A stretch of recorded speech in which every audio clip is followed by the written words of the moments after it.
Alrighty, so I finished the game, and at the end of it, they're like, congratulations, you beat the game, blah blah blah blah. Now you can go through and fully evolve and all that stuff.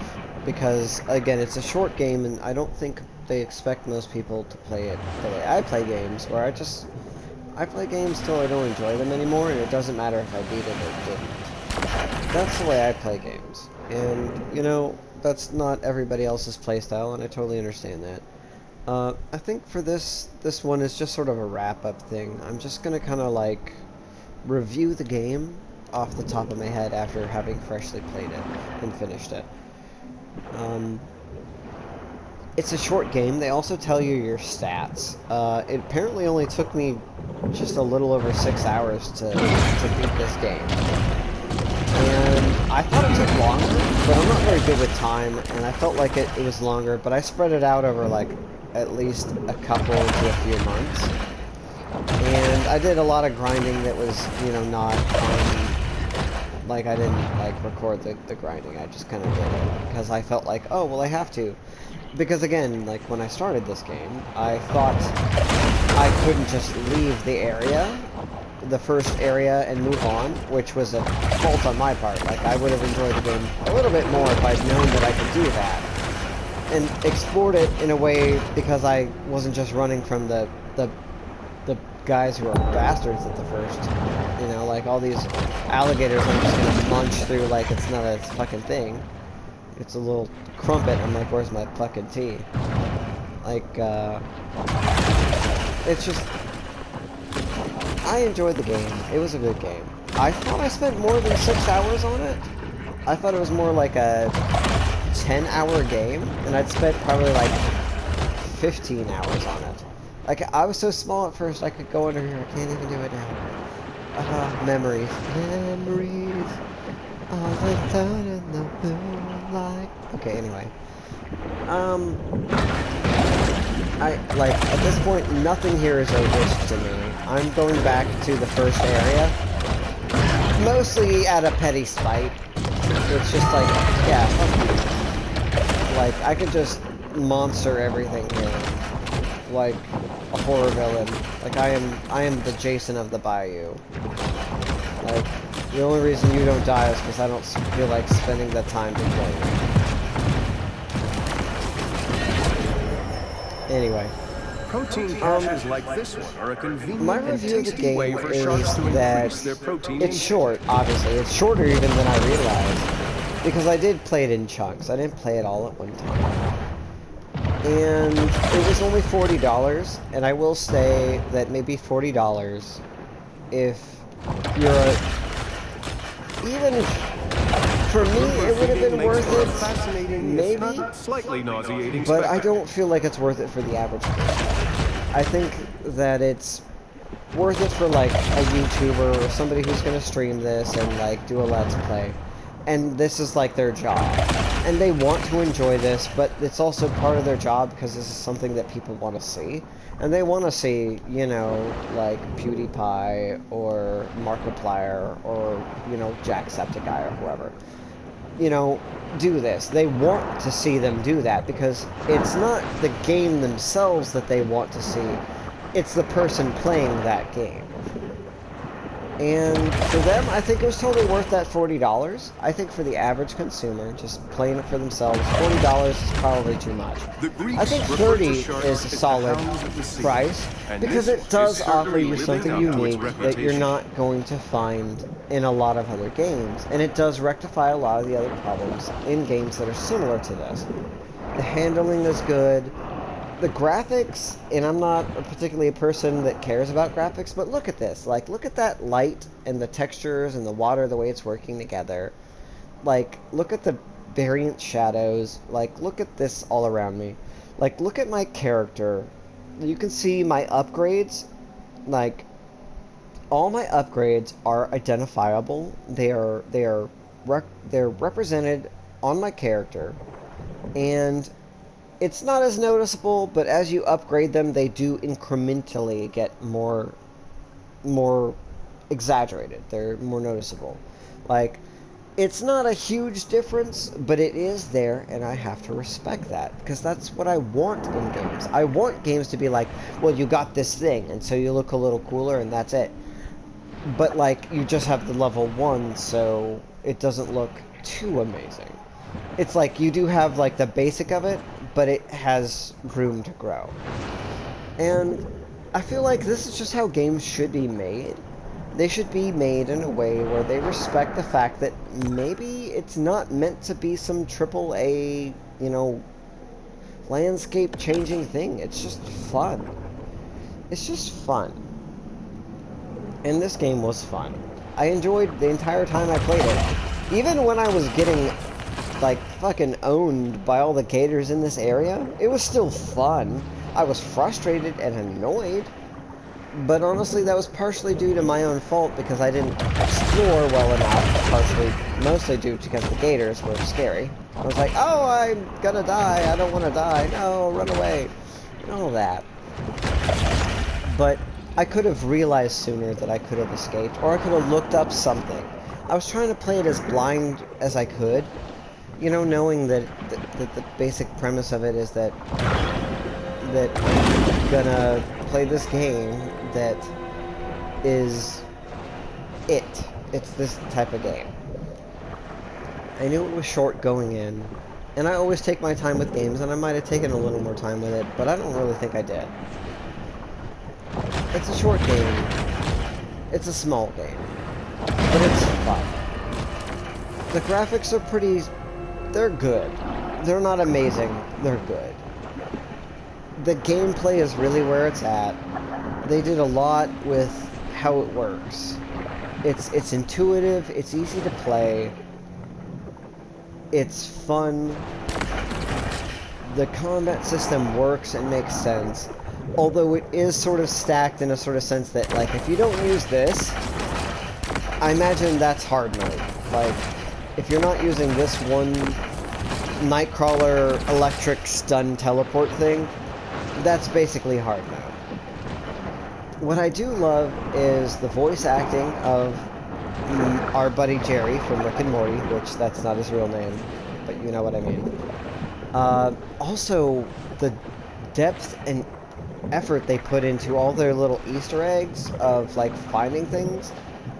You find things in there, like references to other video games, or references to movies, or references to books and stuff. It's really, it just, when one of those things is a fandom you're part of, you're, like, overjoyed to be included. Like, that's really nice. It is what it is. It's not without its faults, but, and if this were a game that was, like, sold at, you know, the normal $60 tier, I would have been like, well, it's not worth it. And I think they realized that. I think they chose to focus on the things that matter, and they chose to cut the cost of it and cut the price of it. And it was a good choice on their part. I think $30 is best for the average consumer, but $40 is still worth it for people who can't wait, and or gonna, you know, make a let's play because people follow them and they can make money off of doing this. I enjoyed the game. I liked it. It was fun.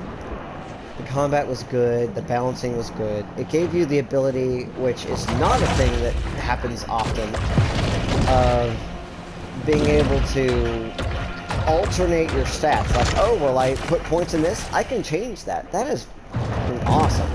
That is something that doesn't happen enough. Really? You're just gonna make me miss that? I'm trying to, like, praise you, game, and make me sit here and, like, suffocate to death. Anyway, like, being able to alternate your build at any time, well, not any time, but you go to your little home base and you can change your build. That is something that other games need to do more, man.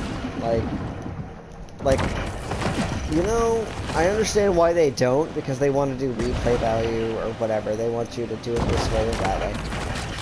I get it. It's just, they don't look at it from a consumer point. It's like, look, man, getting more hours out of your game isn't necessarily a good move. getting more cost efficiency out of your game is what gamers want. We'd rather pay $30 for a game that's short, that is accurately priced and we enjoy, as opposed to, you know, paying $60 for a game that just has a bunch of open, empty areas that only have some collectibles that just scratch that OCD part of our brain. That's not good game design. I feel like this is a well-designed game, and I really enjoyed it. And I'd like to see more games like this. It's an innovative idea. It has good control and amazing gameplay. It's a little sloppy at times, but it's easy to pick up. There's a lot of things I would change about it, but that's just me, and maybe other people wouldn't change that, and maybe the people who designed it know why those things were there. I like it, and I would suggest other people play it. I'm glad that they didn't charge full $60 on it, because I don't think it's worth $60. I think it is worth $40 sometimes. I'm happy to have paid $30, and I am going to admit that a lot of people would be upset about paying $30 for it, because it is so cheap. If you didn't play it like me, you wouldn't even spend 6 hours on it. And that's upsetting to people that aren't me. Like, I'm upset about that. But for me, I play games to enjoy them. I don't play them to beat them or get through them. I don't play them for the story. I don't play them for graphics or trophies. I play them to enjoy the game, to get away from the terribleness of reality, especially here in the year of our Lord 2020, that is maybe not the year of our Lord. And this game is fun. Like, I can change my playstyle at any time to suit new things, and it's easy enough to pick up